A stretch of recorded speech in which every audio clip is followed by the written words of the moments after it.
Welcome to the Mismatch. I'm Chris Vernon, and joining me as he does every week from TheRinger.com is Dave Jacoby. Jacoby! It's great to be here today. It is Friday morning after the trade deadline. The dust has settled, and I can't wait to discuss it all with you. All right. I have every trade printed off. We're going to go through them one by one. You stop me when it is something you want to talk about. A lot of them are going to be minuscule. A lot of them are not going to require conversation or move you at all. So, and I just want to say, I'm going to pass on a lot of these because every trade is impactful, but not every trade is worth 7 minutes of discussion. Totally understandable. In fact, I will be mad at you if you want to spend 7 minutes on some of these. Yes. Oh, look, we didn't get in too deep into the Fox deal because the Luka thing overshadowed everything. But it goes without saying that we loved the deal for San Antonio, and my God, the initial results, just one game, were absolute. I mean, that is a dream scenario to acquire a guy and for it not to be like, this might take a little time, but for him to be immediately great and look good in the scenario is, I mean, that's the dream. That's the dream when you pull off a deal. You don't know how things are going to work out when you add a new player to a new team. And this is that game was the ideal. That was the ideal scenario for the Spurs. They're like, actually, that is why this is not going to take any time. Yes. He's going to be great immediately. Wemby's going to be giant. He's going to be fast. That's going to happen. All right. Dallas Mavericks. Of course, you might have heard they made a Luka Doncic trade. They also acquired Caleb Martin for Quentin Grimes and a 2025 second-round pick. I always kind of like Caleb Martin. I know that it was a money deal for the 76ers to get themselves under the tax, but Caleb Martin's a guy that you could take into the playoffs. He's a veteran Grimes guy. Is having a good year. Grimes is a former Knick. He's a backup point guard, but this is not worth another. It's very clear. Nico Harrison, true to his word, defense, and also doesn't care about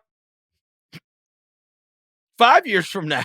He only cares about the next 2 or 3 or 4 years. Well, right? When you trade Luka Doncic, you immediately put yourself on the hot seat. You put yourself on the hot seat and you trade Luka Doncic. So I don't think a 5-year plan is really a smart thing for him to be executing right now. I think that's totally fair. All right, so that's the one that we had. Then we have Oklahoma City. The Daniel Tice deal, who they've already waived, so that's inconsequential. But of course, I will say somehow, by taking on Daniel Tice, they got another 2031 second-round pick, which always makes me laugh because every time they put up those graphics of the Thunder picks, it's like every draft for the next 10 years. If I could bet on this, I would bet the Oklahoma City G League team, the Blue, to win the championship for the next 4 years. I would.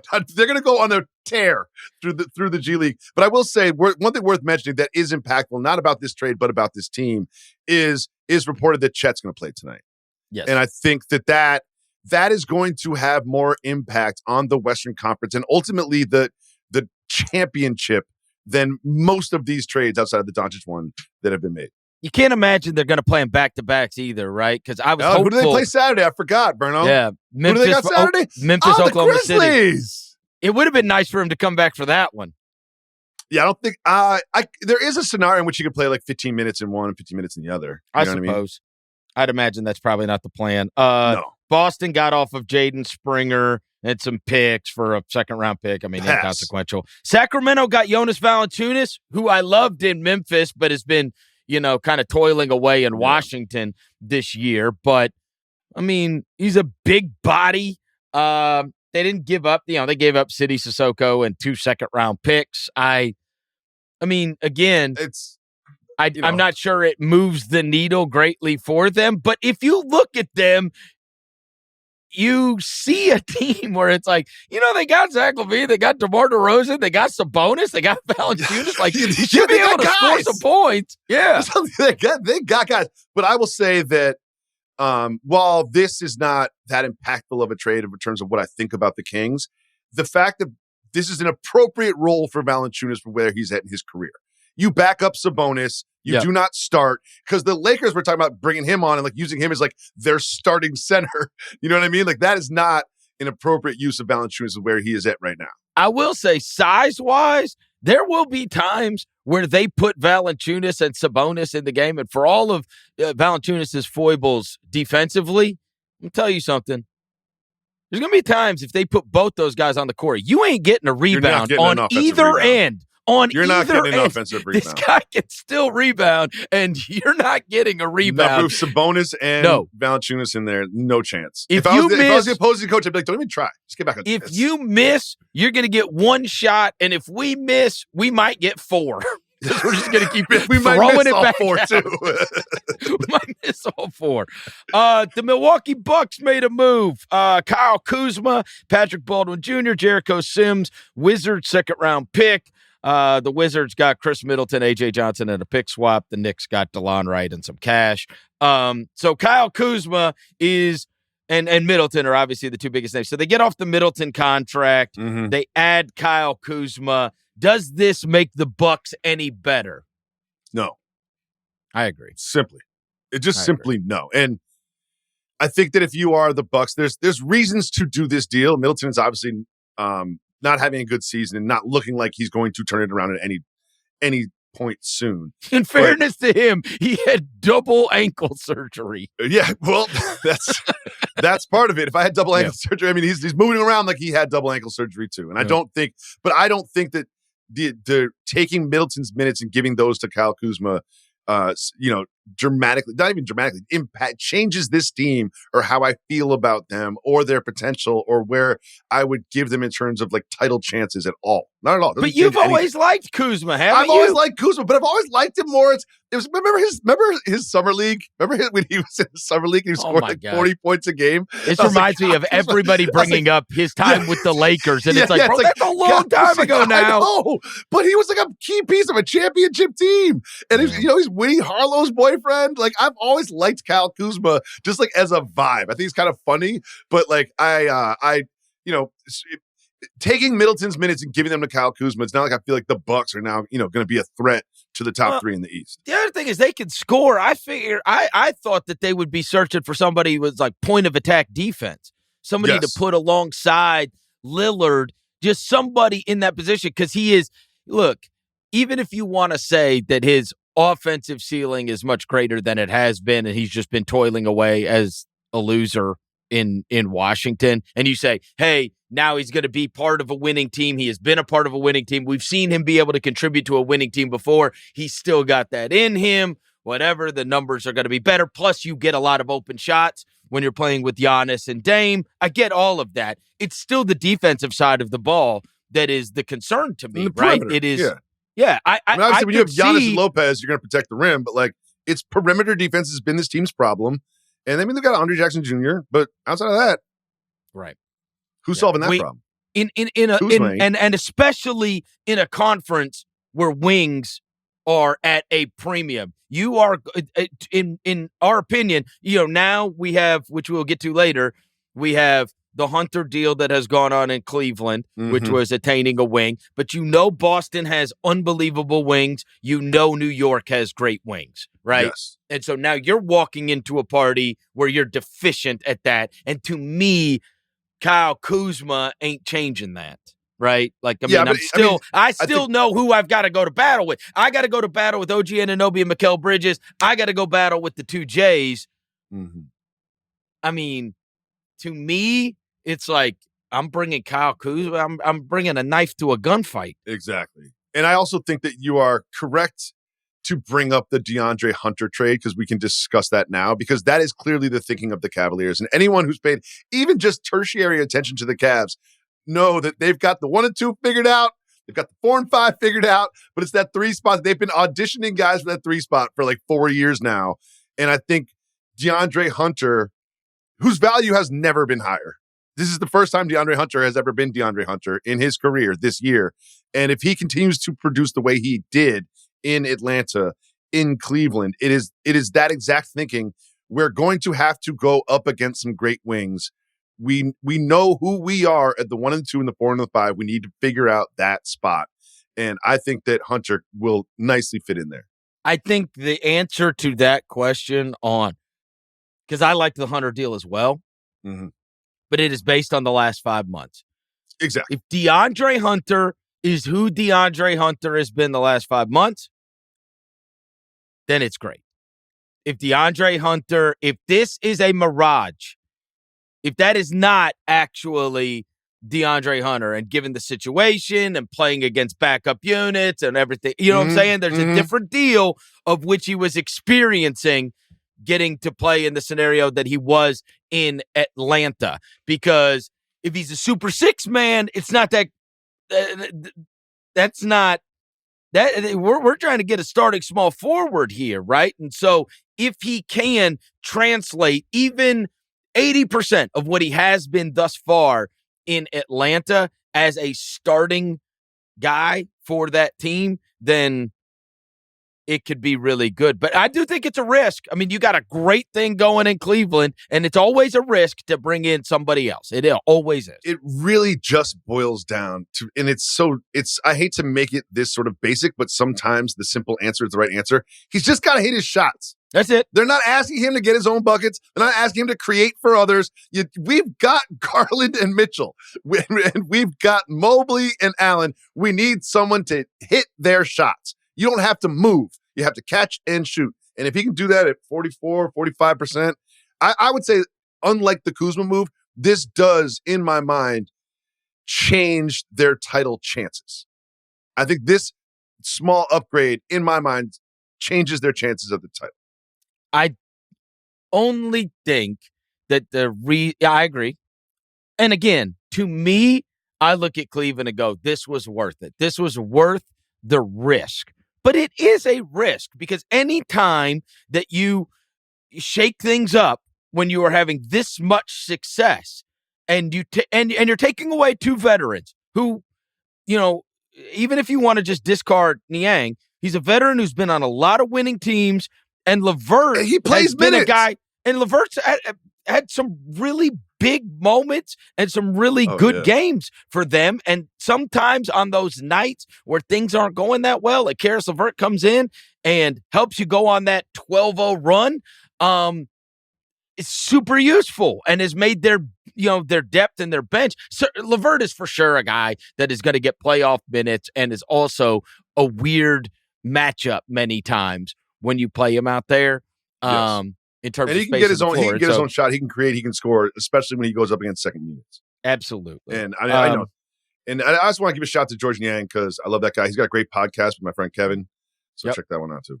All right, Terrence Mann to the Atlanta Hawks and Bones Highland, Bogdan Bogdanovic, and 3 second-round picks go to the Los Angeles Clippers. I have always been a big Bogdanovic fan. Oh, me too. Since the Kings. There needs to be an investigation. What the hell happened to him this year? That's what. Seriously, I was thinking. First of all, I've also been a Bogdan guy for a long time, and here's why I love him. He just doesn't make mistakes. Like, I don't watch the game and be like, "What are you doing, Bogdanovic?" I just never say that. I just feel like he's consistent. He doesn't turn the ball over that much. He shoots fine. He scores fine, but he's just a consistent, constant variable in the equation that doesn't fluctuate the way a Karis LeVert does. Hopefully this will inject whatever he used to be back into him. I know that he played over the summer, but this season, I mean, there's no way around it, has been a disaster. And look, I look at it and go, they've got a plethora of wings with the Clippers. This is a good fit for him. I do. I think this is a really good fit for him. And if he can be what he has been rather in the past rather than what he has been this season, I mean, I like this deal for the Clippers. I do. I like do you think they'll miss him. Terrence Mann? I don't think so.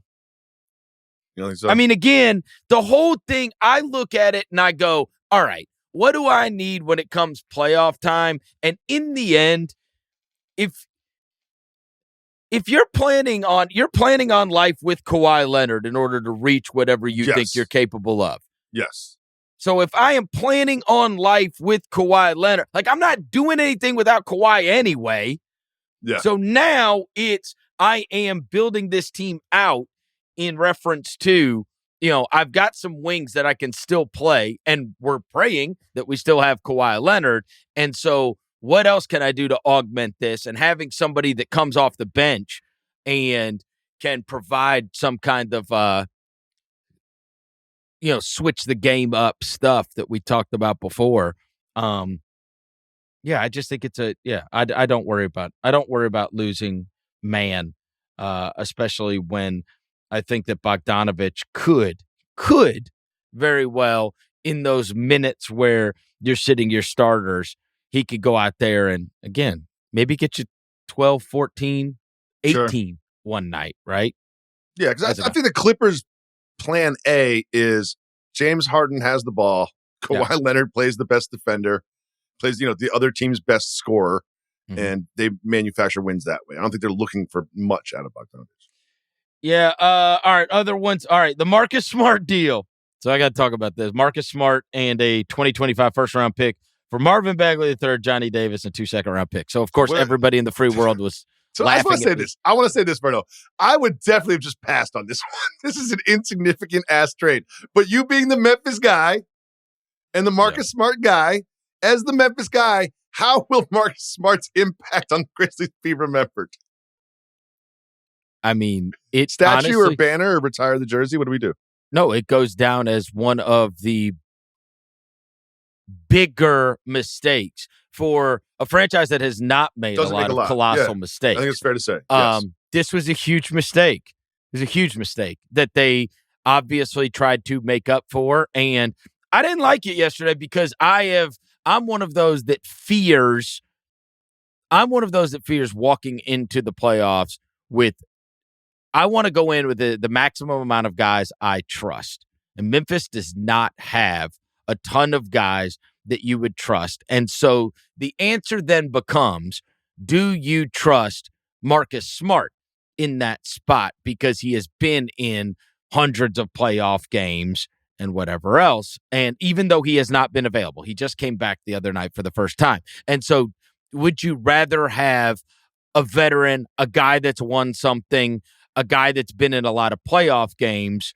The answer is, would you rather have Marcus Smart out there guarding? I view it like this. I would rather have Marcus Smart out there guarding Luka Doncic when you're playing in the first round of the playoffs than throwing Jalen Wells in the fire like that, guarding him. Now, the answer obviously is, look, in the absence of being able to do something that swings the pendulum, it greatly increases your chances of winning in the playoffs, that it was better to just get the financial flexibility when you've got Santi Aldama's contract coming up, Jaren Jackson Jr.'s contract coming up, which might be an all-NBA level contract, and not chancing it by figuring out what you're going to do in the summer. I got that. I don't agree with it. They think, obviously, that they are better off with their options than they would be with Marcus Smart. They are better off. I think that you do take a small hit for the next 4 or 5 months, but for the next 4 or 5 years, you're much better off with that financial flexibility. And I'm just talking about for this year. Yes. For this year, obviously, look, nobody is ever going to be excited about financial flexibility. I've been through this one before. It's a tough sell to the fans. Yeah. But it makes sense. It's good business. Right? Did you? And the answer, did you make the team worse? They don't think they did. The Grizzlies? Yeah. I mean, it's hard to say that because he hasn't contributed this season. Right. So what are we losing? Games. What production are we losing? You know what I mean? Like, the guy's played 24 minutes this season, so you're not losing anything. So in theory, I can understand that logic. But I think it's a very small short-time hit for long-term gain. Here's one we do have to spend a little time on. Jimmy Butler, who also agreed to a 2-year, $120 million extension with the Golden State Warriors, was traded from the Miami Heat. And the Miami Heat got Andrew Wiggins, P.J. Tucker, Kyle Anderson, the Warriors' 2025 first-round pick, which is top 10 protected. And then the Jazz were involved in that, as were the Pistons. Were involved in that. All right. So Jimmy Butler ends up with the Warriors. I may not have the same opinion as you or many of my peers. I could not love this more for the Warriors. Explain. I talked to people yesterday that were like, oh, okay, whatever. Like, do you think that makes some kind of big difference? I do. And again, I think this is all dependent on your opinion of Jimmy Butler.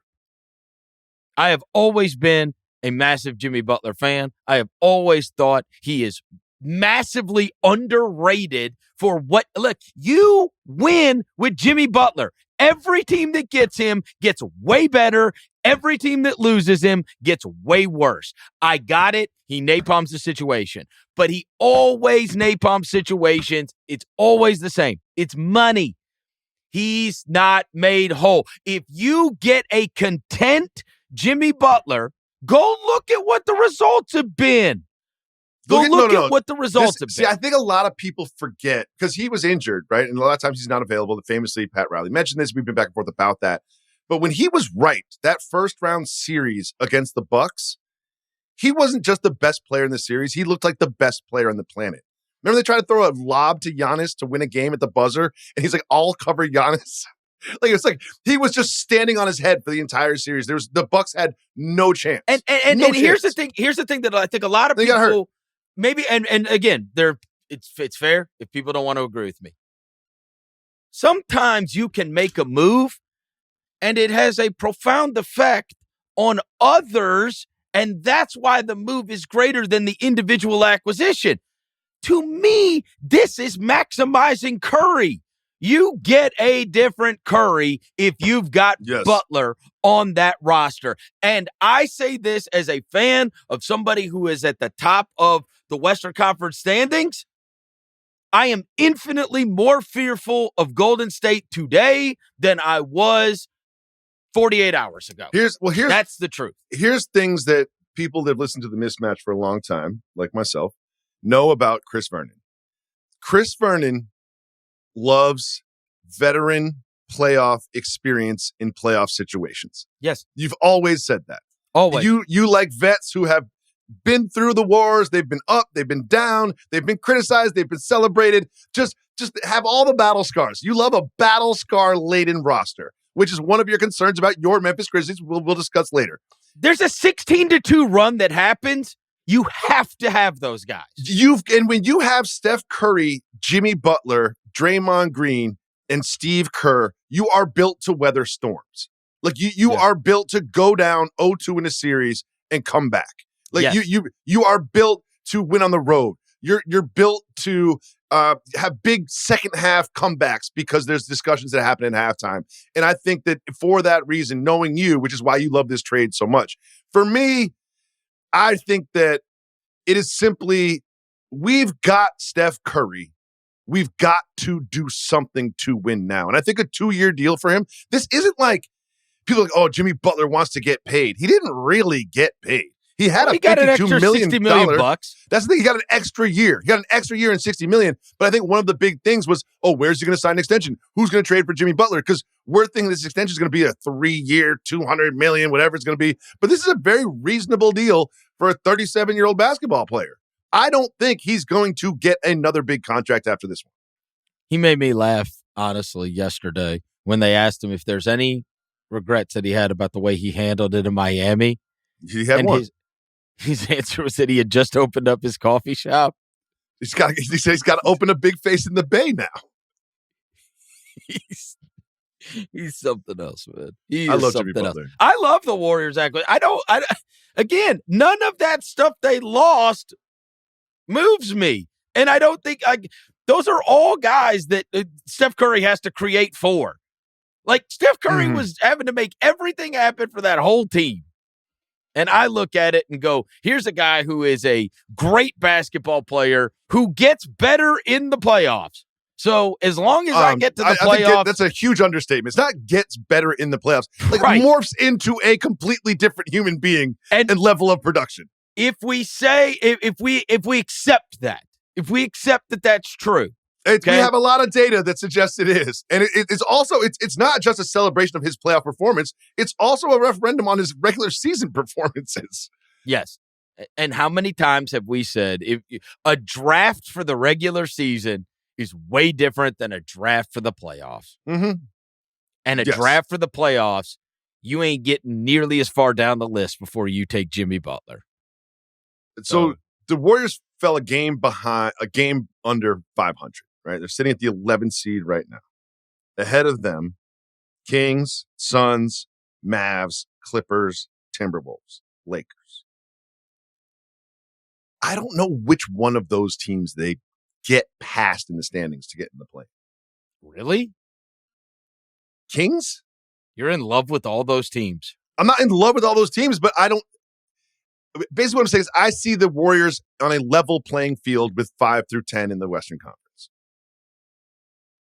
But with that, you could also see a scenario where they're better than all those teams. Where they end up being the 5, sure. What I'm saying is like that right. Jumbled group has no hierarchy in my mind.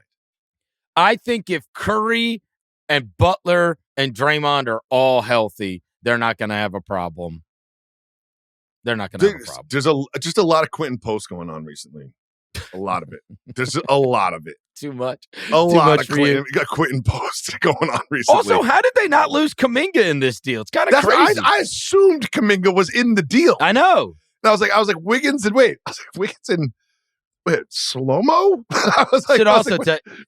Schroeder? Well, it also should tell you that, I mean, look, we knew this. Kuminga is not a Pat Riley guy. All you have to do is watch him play, and you know very well, like, who's the kind of guy that Pat Riley would love? It ain't Jonathan Kuminga. No. Not his kind of player. I don't know. Wiggins doesn't scream Heat culture either, but they just wanted to get off of Butler. The Toronto Raptors, they're the landing spot for Brandon Ingram. Huh. New Orleans Pelicans got Bruce Brown, Kelly Olynyk, first-round pick, second-round pick. I mean, Brandon Ingram doesn't play all that much basketball. I saw a story yesterday that said, I want to say the number was 154 games that Zion and Ingram played in 5.5 seasons together. Yeah. That's crazy. This is a little head scratchy for me. Really? A little head scratchy. Because the Raptors, is Brandon Ingram and Scotty Barnes going to be your big 2 duo that leads you into the future of contention? You're forgetting RJ? I guess. I'm not forgetting RJ. Sounds like you did. The Raptors are a little dangerous, especially in the last month. They've won a lot of games you did not expect them to win in the last 4 weeks. I just watched them give up 85 to Memphis in 1/2 2 nights ago. Yeah, they did not win that game. Not particularly close. 85.5 is crazy. Are they going to extend him? I would contend you should not have time to score 85 points and a half. How many possessions did they have in that half? Crazy. I don't know. I don't really understand exactly what the Raptors are up to. I really don't. That sounds like everything that's happened post Kawhi. Yes. Pretty much. Not really don't know what's going on here. I'm not really sure. Yeah. What's happening here? Yeah. Yes. What is the plan? Are we good? Are we bad? What's happening? You also forgot about Dick, by the way. We got to mention that. Always have to mention good Dick. Yep. Is Brandon Ingram re-signing there? I mean, you wouldn't That's what have I'm saying. Yeah, you wouldn't have given this up. Yeah, so you're going to re-sign Brandon Ingram and be what? Like a hopeful play-in team for the next 4 years? Maybe his dream is to just have a bunch of guys between like 6'5" and 6'10". They did that 2 seasons ago. Did not work. No. Did not work. Weird. It was weird. And I also thought, I don't know, I value Brandon Ingram. I don't know. Just trade Zion. The Lakers got Mark Williams for Dalton Connect, Cam Reddish, a 2031 unprotected first-round pick, and a 2030 pick swap. This, of course, made Mavericks fans barf. All right. Okay. So Mark Williams, not exactly a household name. However, I think, based on sort of what I've been hearing and reading about for the last 48 hours, is can we just slow our roll about the brilliance of Mark Williams and how he's a perfect fit to play alongside Luka, and how he is, he's got a longer wingspan than Wembanyama, and he's now going to sort of blossom into this amazing finisher, one of the best centers in the league. Like, there's a reason no one's talking about Mark Williams before he got traded to the Lakers, because he's not available to play, and he's not particularly impactful when he does, unless he's playing the Grizzlies and puts up 38 points. You were there, right? When he dominated the Grizzlies? Anybody can go back and listen to the episode, so I don't have to speak out of school here. In fact, there were listeners that caught that I said wingspan instead of standing reach when I mentioned that it was 9'9", right? Yeah. Okay. But the whole point of that, when I brought that up, was me complaining to you. I just watched a guy who has a 9'9" standing reach get 0 blocks. And my point was, you have to actively try to not block a shot. If you have a reach that is almost to the rim, all you have to do is put your arms up in the air. Above your head. Something of which he was obviously incapable or reluctant to do. I'm like, I got it. He just scored 30-something points. But 38. They have no structure, and watching this guy on the defensive end it made me sick to my stomach, honestly. And I don't know if you saw, but people can go find this. TJ Oglesby, who does this is very reminiscent of the Brian Windhorst, nobody from Dallas said anything to me when I criticized Luka Doncic. Earlier this week, or I guess it was last weekend, when they were getting their ass kicked by the Wizards at halftime, it's like 73 or 73 to 50. They're down like 23 points to the Wizards. It was abhorrent. Their halftime show, this guy, Oglesby, he lit Mark Williams up worse than I have seen a player get lit up by a local I think I saw broadcast. that clip. It was about the effort, right? He said, I've never seen a set. He's like pro, college. He said first they had to switch him off of Valanciunas because he wouldn't play hard. Then he just gave up open three after open three. I mean, just torched him. And I'm like, yo, as someone who has been for many years on a local broadcast, I'm watching that and like, whoa. Like, to me, that then means that's a thing there.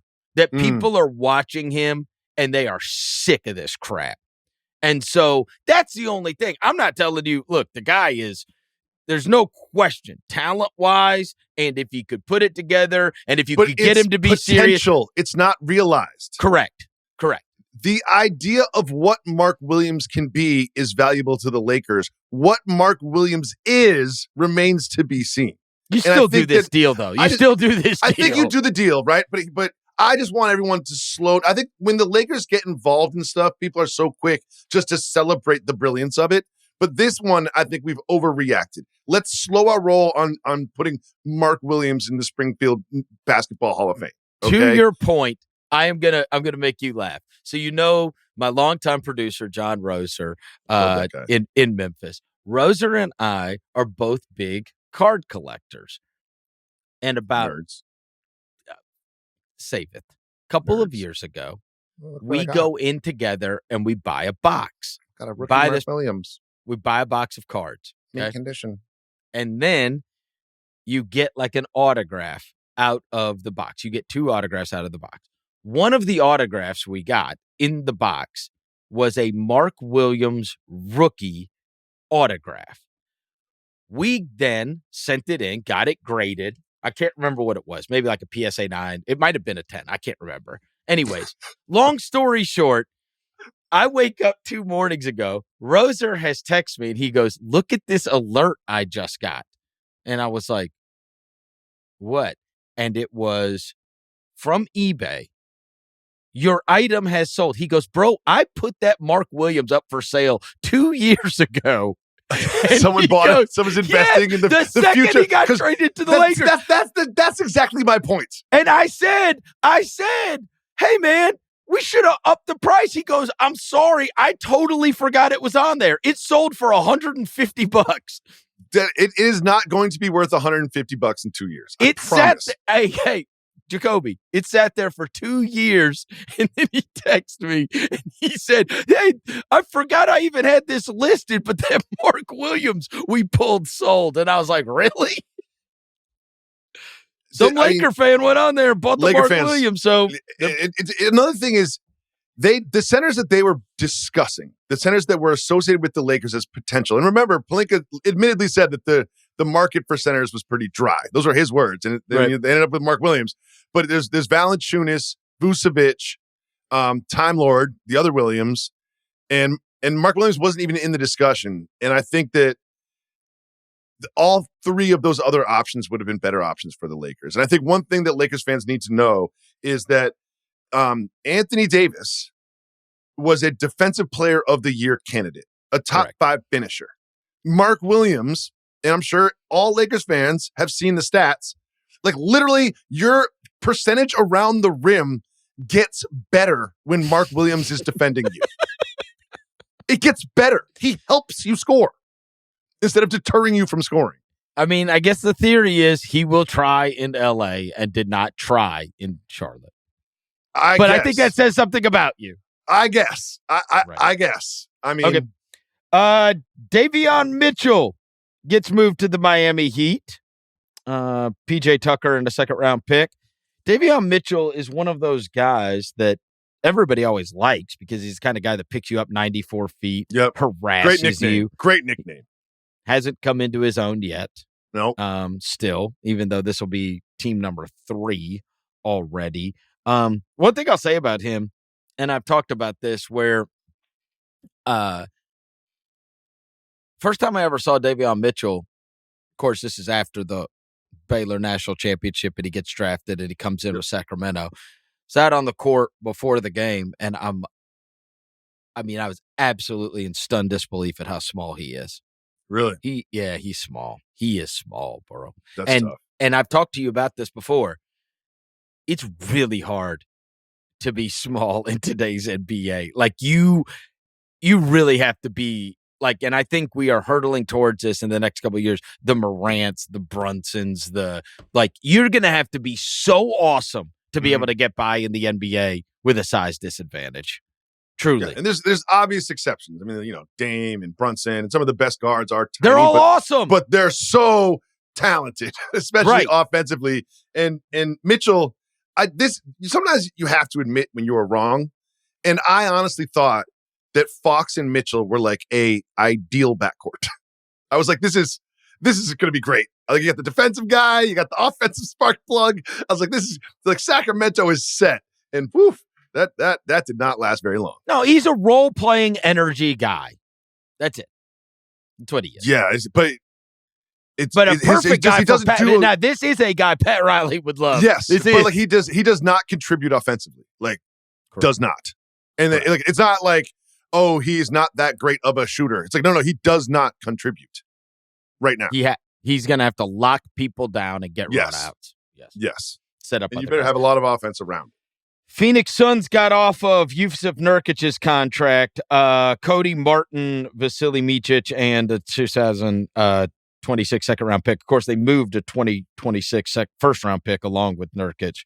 Nurkic said he had not talked to his coach in months, so this is unsurprising. He didn't talk to his coach in 2 months. 2 months. It was interesting what Phoenix was going to do because that Durant thing was so hot and heavy over the course of the last 48 hours. Let's get into it. And nothing happened. I will tell you, I have been told Memphis made a huge offer for Durant. Really? Yeah. Huge offer. Whoa, Verno. Phoenix We're was 40 minutes into the podcast. No, that's true. I mean, Bob Meyer said it on ESPN. Bob Meyer said it on ESPN. I don't know what the offer was. Come on, but Chris they obviously. It's also reported that. Look, this is reported stuff, Jacoby. I'm not speaking out of school. Memphis and Minnesota. How about that one? Minnesota. Yeah, they both took runs at Durant. Now it was reported. What is it? All right. So, what does a big offer from Memphis look like? I mean, I would imagine that it would be. I would imagine it would be expiring contracts, multiple first-round picks to get them out of hell over the course of the next couple of years. But I don't even know if they'd have to trade like 7 guys to bring back Durant's money. Yeah. Interesting. No. Interesting. Well, and that was one of the things. It's like, if you can increase your title odds dramatically, then that's something you're willing to do. Otherwise, clean up the books for the summer. Yes. And what's happening now in Phoenix is really interesting. And obviously, it's been heavily reported there was a potential 3-team deal that would bring Butler to Phoenix and then Durant to Golden State. But Durant basically shut that down, right? I want to ask you, I have my own opinions. Why do you think this information came out this way and these decisions were made? I think that there's too many people that talk to Durant because they said Curry had the conversation with him, right? Really? That was reported as well. Yeah, the Curry talked to him. And they all got the impression Kevin Durant is not going to be fine with this. Kevin Durant does not want to be here. And so at that point, when you get the level of people that know about it and are talking about it, then it becomes one of those things where it's impossible to stop the news from coming out. And the news is what the news is, which is they had an interest in possibly trading for Kevin Durant. Kevin Durant made it known he does not want to be there. He doesn't want to run that back. He doesn't want to go there. And I saw Conspiracy Bill yesterday bring up, my initial reaction was he doesn't want to be around Draymond again. He doesn't want to do that. Like that was. He's had this experience. He did this, and he was miserable to leave. And he was miserable in the last year, and he left. And Conspiracy Bill's theory was there's still some harboring resent from him going back out there with the bad calf and tearing his Achilles, which I do not think is even like. I don't even think that's like conspiracy. It's just that whole last year, from beginning to end, was a debacle. You have him fighting with Draymond. You have it ending with him, tearing the calf and the Achilles and whatever else. And it's like, I don't know. I mean, I'll say this about the Kevin Durant thing is, and it's a little bit about the Nico Harris and Luka stuff, which we've covered a lot, is we saw Kevin Durant and Draymond Green have an argument at that Clippers game, right? It was caught by the cameras. We saw it. So we always reference that about the sort of tumultuous season that was that season when, am I going to stay or am I going to leave? But that's what we saw that happened in the 2.5 hours that the cameras were pointed at him. Just imagine what happens outside of the eye of the public. And he made a decision not to stay in Golden State, and he does not want to go back. But now apparently he's upset. So you're the Phoenix Suns. What I don't know what the path forward is for the Suns right now. I don't know how you get his name out there so much and then end up not moving him. Yes. I don't know what you think the outcome of that's going to be, but it's going to be poor. I don't think he's on the Suns in 2 years, and I don't think Devin Booker's on the Suns in 2 years. Durant will not be on the Suns next year. Interesting. Yeah. He's got another year in his deal, right? Yeah. I do not think he will be a Phoenix Sun next year. Traded in the offseason. Correct. Where? Come on, Verno. I don't know. I don't know where he's going to be, but I'm telling you that, like, God, it's just such a breach of trust, right? It really is. To have your name out there like that for 48 hours and everybody talking about you going elsewhere. And then there's these reports that he was blindsided. He never even considered that he would be getting traded. And it's at like, all. Bro, you know that you talk to everybody. Now they're going to be able to come back and they're going to say, hey, man, forget all those reports. Minnesota offered us a huge deal. We turned it down. Memphis offered us a huge deal. We turned it down. We do not want to get rid of you. Don't buy all that crap. But, to me, the hay's out of the barn, as they say. You can't put the toothpaste back in the tube. And when you're Kevin Durant, the last 2 days, he's been walking around with his phone in his pocket and the phone vibrates and he thinks to himself, what is it now? And where am I going to play basketball now? And you can't undo that. Well, and the other thing is you for sure, you can't sell to me that you hung up the phone when anybody talked to you because I was about to go to Golden State until I told them don't trade for me. So I know you wanted to get rid of me. Fine. You didn't trade me to Memphis or Minnesota, but I know you were trying to move me. And also if I'm Kevin Durant, this is one of the ways that I feel. Don't solve your dumbass decision by trading for Bradley Beal with a no trade clause. And then you think the answer to that mistake is trading me? Right. That's who I'm dealing with. Someone who trades for Bradley Beal, knowing he has a no trade clause, and you're gonna fix that problem by trading me, Kevin Durant? No. I don't want to be there. I think we've made it through. I mean, look, there's Kevin Porter Jr. for Marshawn Beauchamp. That doesn't do anything to Jake LaRavia moved to Sacramento. You love LaRavia. I did. I liked LaRavia, but I mean, honestly, I'm happy for him because he didn't get his extension this past year, and he was about to be the 12th man.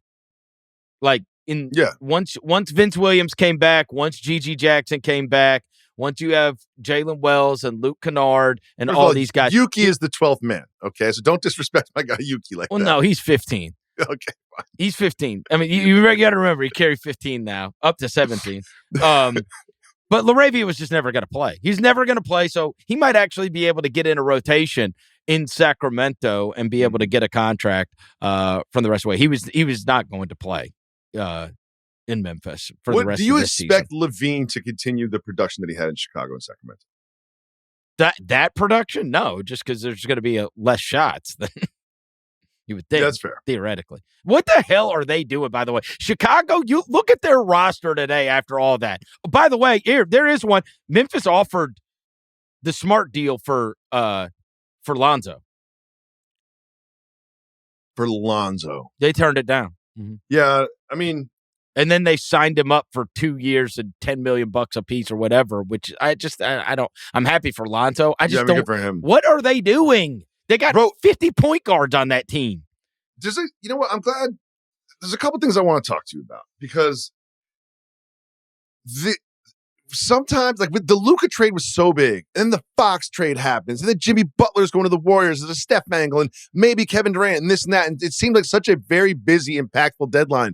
But some of the moves that weren't made, I want to discuss because I never thought that I'd be sitting here and Cam Johnson would still be on the Nets. And I never thought that none of those players from the Jazz are still the same team. And I didn't think that Jeremy Grant wasn't even discussed. How about no Blazers? No Blazers, no Jazz, no Blazers. And the Nets, like they've still got Cam Johnson who could contribute. The Blazers one is the one that just shocks me. Well, they're playing really well lately. If they weren't this hot, I mean, they're hot right now. If they weren't this hot, they would probably be much more open to doing deals. And like them winning these games, them winning these games actually hurts them long term. It's just odd that I don't know. What are they, 10 of 12 now or something? They're like red hot.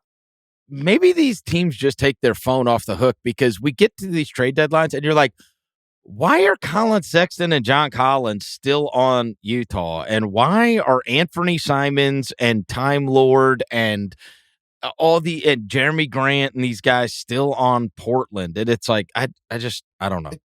Yeah, I don't know either. But the Blazers are one of the hottest Maybe teams they in the just league. run the hardest bargains. They just run and Walker Kessler, whose name's been out there for 5 years, even though he's only been in the league a couple. It's like, I just don't. It's always strange to me. It's like these teams at the bottom and they have these veteran guys that do kind of stand in the way of their developing young players getting a lot of minutes and getting on the court for 30-something minutes and taking their lumps in many cases. I don't know. I don't get it. The Blazers, I think, are interesting. They're 6 games below 500. They're not going to make the play-in.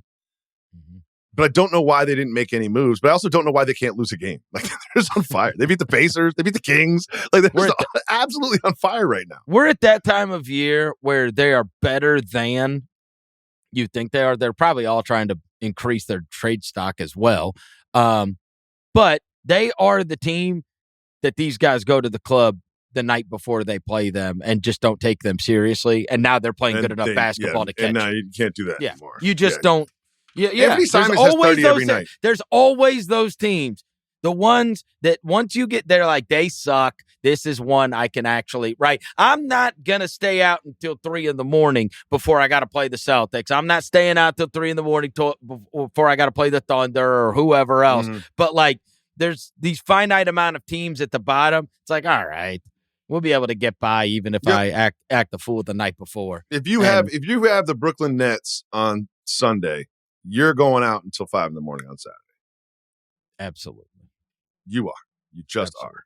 And I think the Hawks get like 7 wins a year just by being in Atlanta. I mean, look, hey, do you think Houston went out before D'Angelo Russell did them in the other night? Yeah. Well, didn't Ime say something about the Nets? I think Ime made like some sort of like slight disparaging comment about the Nets. They put it right on the billboard. I cannot wait. I am about to be going to number 1 versus number 2 in the Western Conference tomorrow night in Memphis. I can't wait. I thought that game was in OKC. I had to come back with my tail between my legs because Memphis had missed, these Oklahoma City fans, they're ready for me, brother. They've been waiting for this moment because the last time Memphis and Oklahoma City played each other, John Conchar started at power forward. Hopefully Desmond Bane can be back in the mix. And I would love to see Chet Holmgren back in the mix for Oklahoma City, but this will be the healthy version of a matchup that we have wanted to see this year. What time is that game? Teams. That game's at 7:00 Central, 8 your time. Oh, I'm going to get a babysitter. You know what? I might watch that at a bar, Chris Vernon. Memphis OKC. There you go. Tomorrow night. I might meet friends and go. Plus, we're going to see all these guys. The other thing is it'd be a good night to do that anyway because all these guys, you're going to get to see like all these debuts. Not you're going to Luka. get to see. I know, but this weekend you're going to get to see AD in Dallas. You're going to get to see Jimmy in Golden State. Mm-hmm. There's going to be a bunch of debuts this weekend that'll be fun. It'll be a lot of fun. There'll be a lot of fun. I want to see Luka. I think Luka's going to play on Monday against the Jazz, right? That's what he said. I can't. February 25th. Whew. Mavericks Lakers. Amazing. This is wild. So I want to know right now, what do you expect to see in the Grizzlies Thunder game? I really don't know. There's part of me that says there's no reason for me to believe that Memphis will not play great. They have won 10 of 11. Unfortunately, that one was the one I went to with you in New York. But they have won. Counted as more than one. They have been playing great, and recently they have unlocked a completely different Morant.